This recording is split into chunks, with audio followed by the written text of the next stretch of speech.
सबसे पहली खबर की बात करेंगे। पिथौरागढ़ से खबर है जहां कैबिनेट मंत्री रेखा आर्य इन दिनों पिथौरागढ़ के भ्रमण पर हैं।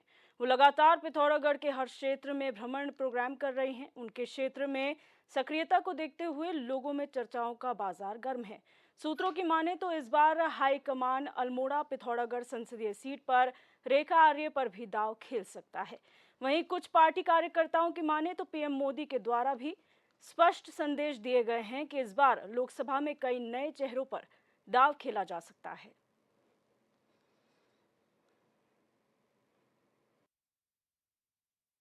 मेरा संगठन मुझ पे विश्वास दिखाता है कि भविष्य में मुझे जिस किसी भी दायित्व के लिए बहुत उचित समझते हैं, मैं पार्टी को आगे बढ़ाने से लेकर अपने दायित्व का निर्वहन करने से लेकर मैं तत्पर हूँ। महत्वपूर्ण कि इस सरकार के अंदर आप सुरक्षित हैं, इस सरकार के अंदर आपका देश सुरक्षित है, आपका राष्ट्र सुरक्षित है, भारत सुरक्षित है, माताएं बहनें हमारी बेटी सुरक्षित है।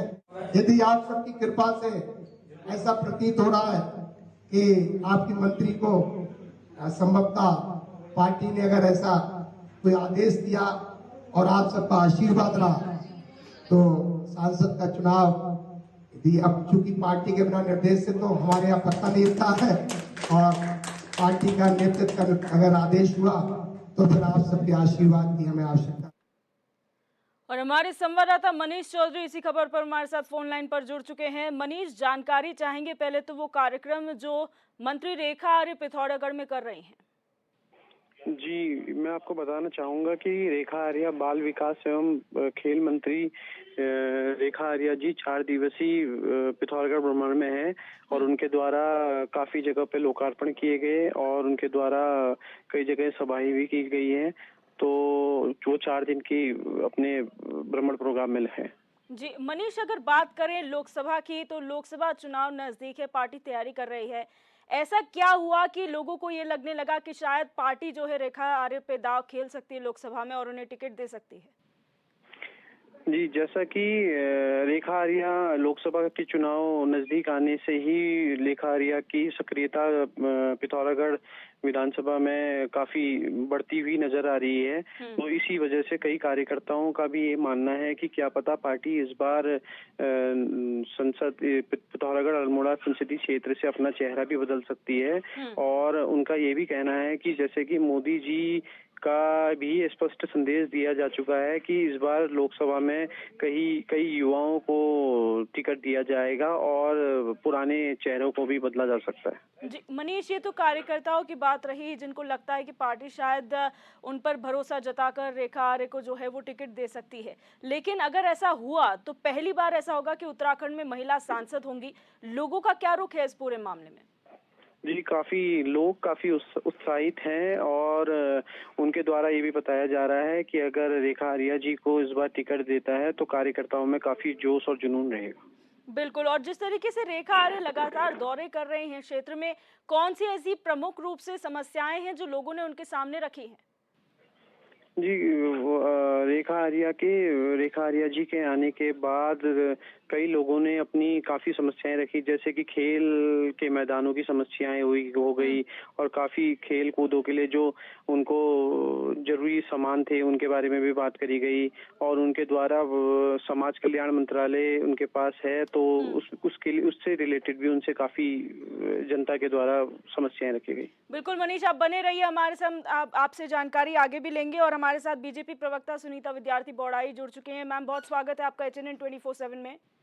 जी धन्यवाद। ऐसा लग रहा है क्योंकि लगातार रेखा आर्य जो हैं वो पहाड़ी क्षेत्रों का दौरा कर रहे हैं, खासतौर पर पिथौरागढ़ में अभी वो मौजूद है और ये कहा जा रहा है कि हो सकता है कि उन्हें लोकसभा का टिकट इस बार मिल सके। क्या कहेंगे इस पर? देखिए, चुनावी समय है और हमारे अभी जिस प्रकार से पूरे प्रदेश में हमारा महासंपर्क अभियान भारतीय जनता पार्टी द्वारा हुआ तो उसमें सभी सांसदों को, सभी विधायकों को, पार्टी के सभी कार्यकर्ताओं को, सभी को हम लोगों ने जो है पार्टी फोरम से जो हमें निर्देश हुए हैं वो यही हुए हैं कि अपने मंडल स्तर पर बूथ लेवल तक हर जगह जो है योजनाओं का प्रचार प्रसार करें और किन किन लोगों को जो है ये योजनाएं मिल चुकी हैं। जैसे लाभार्थी सम्मेलन अभी बहुत सारे हुए हमारी पार्टी द्वारा, विभिन्न मोर्चों द्वारा जो है सभी सम्मेलनों का वहाँ पे जो है आयोजन किया गया। तो उसमें यही था कि किस तरीके से हमारी योजनाएं जो है वो धरातल पर लोगों को लाभान्वित कर रही हैं और जिन लोगों का अभी पाइपलाइन में जो फाइल्स हैं वो किस वजह से रुकी हुई हैं, कौन कौन से पॉइंट्स पर उन पे क्या काम होना है, उन सबकी हम लगातार समीक्षा कर रहे हैं। और इसी वजह से प्रत्येक हमारे कार्यकर्ता, हमारे प्रत्येक विधायक, प्रत्येक सांसद, प्रत्येक लोगों की जो है सभी को निर्देश है कि वो अपने मंडल बूथ स्तर तक जनता के कार्य करें। तो यही वजह है। और दूसरी बात है कि अभी आपने देखा कि हमारा बहुत बड़ा एक वोटर चेतना महाअभियान भी शुरू हो गया है, जिसमें हम लोगों को 10-10 हजार वोटर्स बनाने का टारगेट मिला है। जो भी नए बच्चे हैं, जो 18 साल से ऊपर जो युवतियां, युवक जो अपना उम्र पूरी कर चुके हैं, उनके वोटर आईडीज बनने हैं, उनकी वोटर लिस्ट तैयार करनी है। तो खुद हम लोग जो हैं बीएलए के साथ में मिलकर हमारे कार्यकर्ता उनको शिविर में सहयोग करेंगे और नए बच्चों को जागरूक करेंगे। यही जागरूकता अभियान हमारा जो है प्रत्येक स्तर पर किया जा रहा है और लगातार हमारे शिविर जो है पूरे प्रदेश में होने जा रहे हैं। और इसी विषय को लेकर प्रत्येक हमारे जनप्रतिनिधि, हमारे कार्यकर्ता हमारी योजनाओं को लेकर जनता के बीच में हैं। जो लोग जिनके वोटर आईडी जो है दूसरी जगह बनने हैं, जैसे शिफ्ट कर चुके हैं अपने निवास स्थान से, तो उन लोगों को वहां से उनके नाम कटवाना और जहाँ पे उन्होंने शिफ्ट किया है वहां पे उनके बनवाना, ये सब कार्य भी सम्मिलित है। फॉर्म 6, फॉर्म 7 ये वहाँ पे इन फॉर्म को ये उपलब्ध करवाए जाएंगे और जनता की जो है सेवा की जाएगी। बाकी आयुष्मान कार्ड का भी कार्यक्रम जो है लगातार हो रहा है। कई लोगों के जो नए बच्चे हैं उनका बन रहा है। बहुत सारी ऐसे जो योजनाएं हैं ताकि हर योजना का लाभ जो है प्रत्येक जन तक पहुंचे, ये हमारी कोशिश है। बिल्कुल, आप बने रहिए मैम हमारे साथ मथुरा दत्त जोशी, कांग्रेस प्रदेश उपाध्यक्ष जुड़ चुके हैं। सर, बहुत स्वागत है आपका एचएनएन 24/7 में। नमस्कार। जी सर, जिस तरीके से कहा जा रहा है भारतीय जनता पार्टी पूरे चुनावी मूड में है और लगातार अन्य कार्यक्रम किए जा रहे हैं। अगर बात करें टिकट की तो ऐसा लग रहा है कि अल्मोड़ा लोकसभा सीट से यहाँ पर रेखा आर्य पर दांव खेला जा सकता है, क्या कहेंगे इस पर?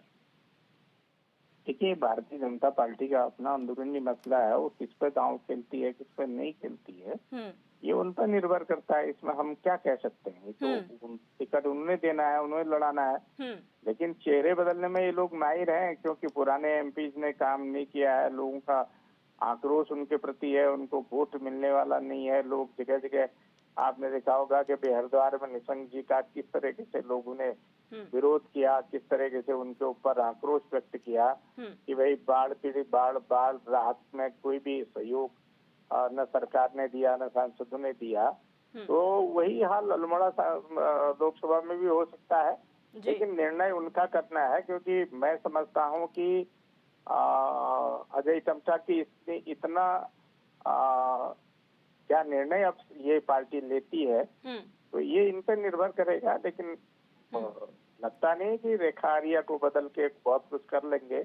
नहीं, कोई वो उपलब्धि होने वाली सरकार को, भाजपा को कोई उपलब्धि होने। लेकिन ये भाजपा की एक उपलब्धि होगी कि माला राज्य लक्ष्मी शाह के बाद रेखा आर्य दूसरी महिला सांसद होंगी इस प्रदेश की। नहीं, तो अब माला राज्य लक्ष्मी शाह का भी टिकट काट के कांग्रेस ने तो सन 52 में ही सबसे पहले कमलेन मंत्री शाह को टिकट दे दिया था। दूसरे चुनाव में भी दिया, 57 में दिया, 62 में दिया। कांग्रेस ने भी तो महिला नेत्रियों को टिकट दिया है। ऐसा नहीं है कि भाजपा ने कोई नई बात कर दे रही है। जी, भाजपा जो आज कर रही है वो तो 50, आज से 60 साल पहले, 70 साल पहले हमने, कांग्रेस ने करके दिया। ये रिकॉर्ड है। ये कोई, मैं भाजपा की तरह झूठ नहीं बोला, इनकी तरह झूठ इसलिए, ये झूठ देखो ना कितना बड़ा झूठ बोल रहे हैं कि अभी मैं सुना था कि भाई हर 10,000 कार्यकर्ता को वोटर बनाना है। कितने इनके कार्यकर्ता हैं? करोड़ों वोटर जो क्या है यहाँ एक विधानसभा में मुश्किल से काट छांट करके भी वोट जोड़ने वाला या घटने वाला 500-1000 वोट ऊपर नीचे होता है। ये तो कहते रहे हम 10,000 वोटर बनाएगा एक कार्यकर्ता हमारा, या एक विधायक 10,000 वोटर बनाए। एक विधानसभा क्षेत्र में क्या 10,000 वोट बनाने की क्षमता है? उतने वोट करते जुड़ते हैं। ये तो इवेंट मैनेजर हैं, जुमलेबाज लोग हैं। ये क्या बोलेंगे, क्या कहेंगे? सुनीता जी जवाब दीजिए। तो समझ में नहीं आता है। देखिए ऐसा है, भारतीय जनता पार्टी की जो रीति नीति है वो अमूमन सबके समझ में नहीं इसलिए नहीं आती है क्योंकि उनका विजन ही नहीं होता है। 10,000 का टारगेट हमने प्रत्येक विधानसभा में रखा है और हमारी कोशिश। नहीं, मैं एक बात पूछ रहा हूँ, एक बात सुनीता जी, आपने जो शब्द बोला है ना, मेरी समझदारी हो सकता है छोटी हो। अब मैं वृद्धावस्था की तरफ भी जा रहा हूँ मैं। आप तो नौजवान हैं, आप बताइए, मेरी तो 62-63 साल की उम्र होगी, मेरी याददाश्त भी कमजोर हो रही है। लेकिन आप भी बताइए, क्या एक विधानसभा में कितने भी बड़े मूर्ख व्यक्ति को भी खड़ा कर दोगे आप, तो एक विधानसभा में क्या 10,000 वोट का टारगेट पूरा हो सकता है? कहाँ से लाओगे 10,000? ये झूठ जब बोलोगे, कहाँ झूठ बोलोगे? मैं आपके झूठ पर सवाल खड़ा कर रहा हूँ, आपके अध्यक्ष के विवेक पर प्रश्न खड़ा कर रहा हूँ, आपकी पार्टी की रीति और नीति पर सवाल खड़ा कर रहा हूँ। विधानसभा में जहाँ केवल 1 लाख वोटर टोटल होता है, क्या इसमें क्या 10,000 भाजपा का एक टारगेट 10,000? जोशी जी जवाब ले लेते हैं प्लीज सर। जोशी जी जवाब ले लीजिए। ये मेरी बुद्धि में सवाल खड़ा कर रही है ना, मैं इसलिए कह रहा हूँ इनको। जी ठीक है बता दे सुनीता जी जो सवाल उठाया जा रहा है, हो सकता है। ठीक है एक मिनट सर। सुनीता जी जो सवाल उठाया जा रहा है बहुत स्पष्ट है। मथुरा दत्त जोशी जी का पूछना ये है कि हर विधानसभा में आप कह रहे हैं कि आप 10,000 नए वोटर बनाएंगे क्योंकि वोट घटते बढ़ते रहते हैं, तो इतनी पॉसिबिलिटी क्या आप लोगों के पास है कि आप हर विधानसभा में 10,000 वोटर बना सके? हाँ, ये सवाल है मेरा, इसमें जरा आप मेरी मदद करिए ना। कितना वहाँ पे वो टारगेट कंप्लीट हो पाता है, ये हमारी सिरदर्दी है। ये सिरदर्दी ना माने, उदाहरण देके इसलिए कहा। सिरदर्दी कहीं तक रखी। ठीक है जोशी जी सवाल पूछा है सर, जवाब भी ले लेते हैं शॉर्ट में। सुनीता जी का मतलब ही यही है, बीच में इंटरप्ट वही व्यक्ति करते हैं जो कमजोर होते हैं। ठीक है उनका सवाल स्पष्ट हो गया। सुनीता जी जवाब दीजिए प्लीज, जवाब दीजिए। देखो बच्चिनी, ना तो इनके पास संगठन है, ना इनके पास सांगठनिक शक्ति है। ठीक है और आप देखिए सांगठनिक रूप से परिपूर्ण होना ही लोकतंत्र में पार्टी की निशानी होती है, जो ये बताती है कि हम लोग जनता के लिए कार्य कर रहे हैं। ये घर से बाहर नहीं निकलते, इनको क्या पड़ी है फोटोज बनाने की, खरीदना बेचना आता है। ठीक है, आप दोनों मेहमानों का बहुत शुक्रिया हमारे साथ जुड़ने के लिए और अपनी बात रखने के लिए।